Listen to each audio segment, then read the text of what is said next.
Assalamualaikum dan salam Sarawakku sayang, bersama saya Mariam Zanariah Ibrahim. Berita utama, Timbalan Premier Sarawak Datuk Amar Awang Tengah Ali Hassan memohon agar kemudahan-kemudahan di Pasar Tamu Lawas Fasa 2 ditambah. Menurut beliau, kemudahan yang paling utama adalah tandas, tempat mencuci dan kemudahan elektrik yang setakat ini hanya disediakan di bangunan Fasa 1 sahaja. Dan saya telah pun minta untuk menambah sedikit kemudahan sama sekali untuk hawkers yang di bawah itu. Satu daripadanya jamban terletak di pasar yang satu, pasar pertama. Jadi perlulah untuk dibuat jamban, tempat untuk mereka mencuci dan juga untuk kemudahan elektrik. Maklumlah ini akan menempatkan 126 hawkers. Beliau berkata demikian semasa mengadakan lawatan ke tapak projek Pasar Tamu Lawas Fasa 2 pada Jumaat. Dalam pada itu, beliau amat berpuas hati dengan pembinaan projek yang menelan kos kira-kira 15.7 juta ringgit itu dan dijangka siap pada 26 April 2024 sambil berpendapat lokasinya sangat strategik. Saya lihat cantik juga ya. Dan kemudahan-kemudahan ada lift pun. Tempat ini begitu strategik sebab kita lihat di sebelah sana sudah dalam pembinaan jambatan, and this is going to be the Northern Coastal Highway. We're passing through this area. Justru Datuk Amar Awang Tengah yang juga ahli Dewan Undangan Negeri Adun Bukit Sari berharap agar kemudahan yang disediakan ini mampu membantu peniaga-peniaga untuk mempertingkatkan perniagaan mereka. Beliau juga berharap peniaga dapat menjaga kebersihan kerana persekitaran yang bersih dapat menarik minat pelanggan untuk kembali. Kepaparan di Marudi, program komuniti gotong royong serta kempen kesedaran awam mengenai keselamatan dan kebersihan sungai menjadi platform pendedahan kepada penduduk di kampung Logan Bunut Tinjar akan pentingnya memelihara kebersihan sungai dan persekitarannya. Program itu dianjurkan oleh Kementerian Pengangkutan Malaysia MOT dan Lembaga Sungai-Sungai Sarawak LSS di Marudi pada Jumaat. Timbalan Menteri Pengangkutan Sarawak Datuk Henry Ginep semasa berucap dalam majlis perasmian berkata, program sedemikian adalah penting terutama sekali untuk penduduk yang bergantung kepada hasil sungai sebagai sumber makanan dan pendapatan mereka. Kita turun padang bersama dengan pihak lembaga sungai untuk membantu memberi kesedaran tentang kebersihan dan juga kepentingan keselamatan sungai itu untuk hasil makanan dan juga navigasi. Apabila lembaga sungai ditubuhkan pada tahun 30 tahun yang lepas, inilah satu daripada kerja-kerja tanggungjawab lembaga sungai, terutamanya sungai-sungai yang mana ada penduduk yang mendapat hasil daripada sungai-sungai tersebut. Jadi kalau kita tidak menjaga sungai kita, kalau kita tidak menjelaskan kesadaran ini, orang akan tidak tahu. Datuk Henry turut menasihati penduduk setempat agar tidak membuang sampah atau sisa buangan ke dalam sungai kerana ia boleh memudaratkan navigasi dan membahayakan komuniti yang menggunakan pengangkutan sungai serta mencemarkan keindahan sungai. Selain itu, beliau juga telah mengumumkan peruntukan sebanyak RM10,000 bagi pembinaan jeti di pangkalan berkenaan. Sementara itu, Timbalan Menteri Kesihatan Awam, Perumahan dan Kerajaan Tempatan Sarawak Datuk Dr. Penguang Manggil yang turut berucap merakamkan ucapan penghargaan kepada pihak penganjur atas pemilihan kampung itu sebagai lokasi program. Datuk Dr. Penguang Manggil turut mengumumkan geran projek kecil luar bandar MRP sebanyak RM15,000 untuk kampung itu. Selanjutnya, setiap masyarakat perlu menyumbang dan melibatkan diri dalam usaha pemeliharaan dan perlindungan alam sekitar. Menurut Timbalan Menteri Tenaga dan Kelestarian Alam Sekitar Sarawak, Dr. Hazlan Abang Hipni, ia adalah bagi melindungi bumi agar sentiasa selamat didiami untuk generasi masa kini dan seterusnya.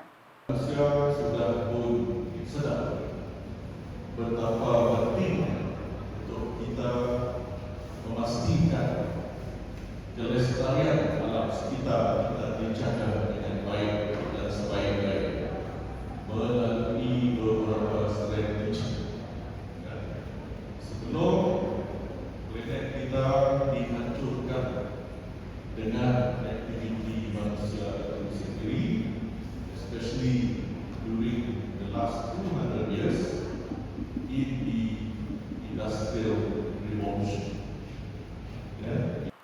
Beliau berkata demikian ketika menyempurnakan sambutan Hari Bumi tahun 2023 peringkat Negeri Sarawak di Kuching pada Sabtu.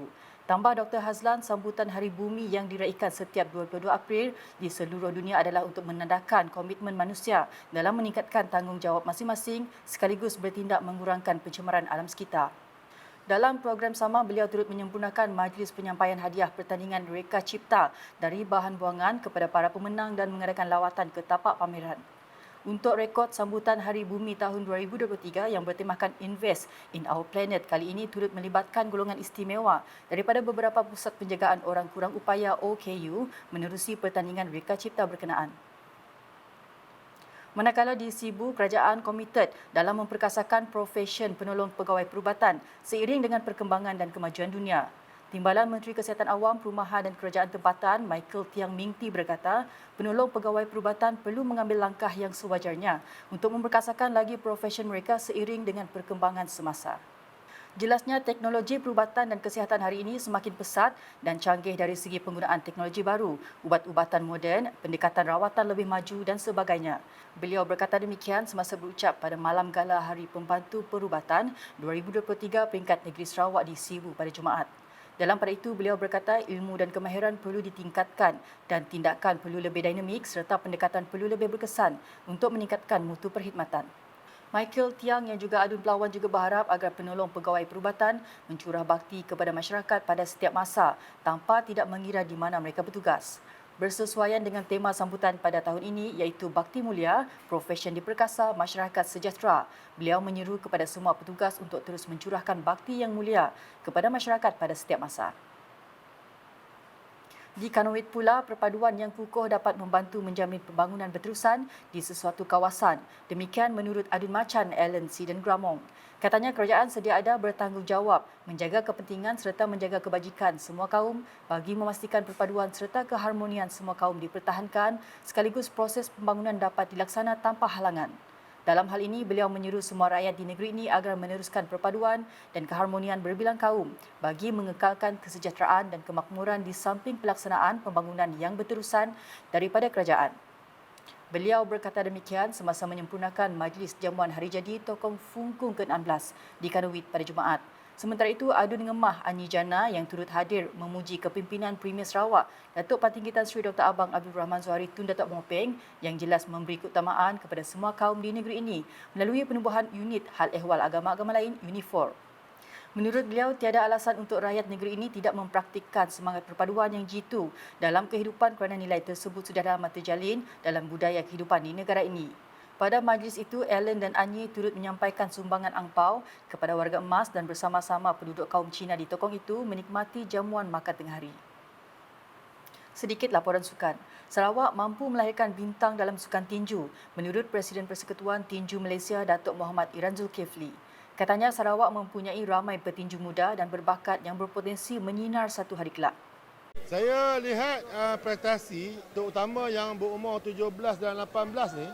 Contohnya ada atlet yang daripada Sibu, ada atlet yang daripada Hadri Geni dan juga daripada Sabah. Mereka bermain amat baik dan gaya mereka main bukanlah di umur 17 ataupun 18 tahun. Dan mereka ada masa depan yang cerah kalau kita memberi peluang dan pendedahan yang secukupnya kepada mereka, mereka boleh pergi level yang cukup tinggi. Dan kita nak bawa mereka ini ke luar negara, kejohanan remaja di luar negara yang di bawah IBA ataupun ASBC supaya mereka ada pendedahan dan keyakinan yang tinggi sebagai atlet tinju. Beliau berkata demikian ketika ditemui media selepas Majlis Penangguhan Pertandingan Kejohanan Tinju Remaja Kebangsaan 2023 di Kuching pada Sabtu. Tambahnya, Sukan Tinju Sarawak amat bersedia menghadapi Sukan Malaysia SUKMA 2024 yang akan datang. Saya rasa Persatuan Tinju Sarawak amat bersedia. Dari segi kelakapan apa semua, sebab dari segi pengurusan akan dibantu oleh Persatuan Tinju Malaysia bersama yang menjadi tuan rumahnya adalah Sarawak dan akan diuruskan oleh Persatuan Tinju Sarawak. Dan isu persiapan apa semua tidak ada masalah. Ini adalah sukan Malaysia yang paling level yang paling tinggilah, yang paling besar. Dan untuk pengetahuan semua, sejarah SUKMA untuk kejohanan SUKMA yang paling hebat setakat ini yang saya sertai daripada 2013, SUKMA di Sarawak adalah SUKMA yang terhebat. Dari segi perasmian, dari segi prasarana, Sarawak adalah yang terhebat. Kejohanan Tinju Remaja Kebangsaan 2023 yang bermula 6 Mac dan berakhir 11 Mac disertai lebih 90 petinju yang bertanding dalam kategori remaja. Kejohanan itu menyaksikan penyertaan petinju dari 5 negeri iaitu Sarawak, Sabah, Perlis, Johor dan Terengganu. Juara keseluruhan dimenangi oleh Sarawak yang mengumpul 10 pingat emas, 9 pingat perak dan 20 pingat gangsa. Sekian edisi malam bersama saya Mariam Zanaria.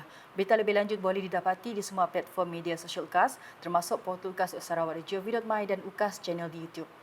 #Menyebab Fakta, Salam UKAS.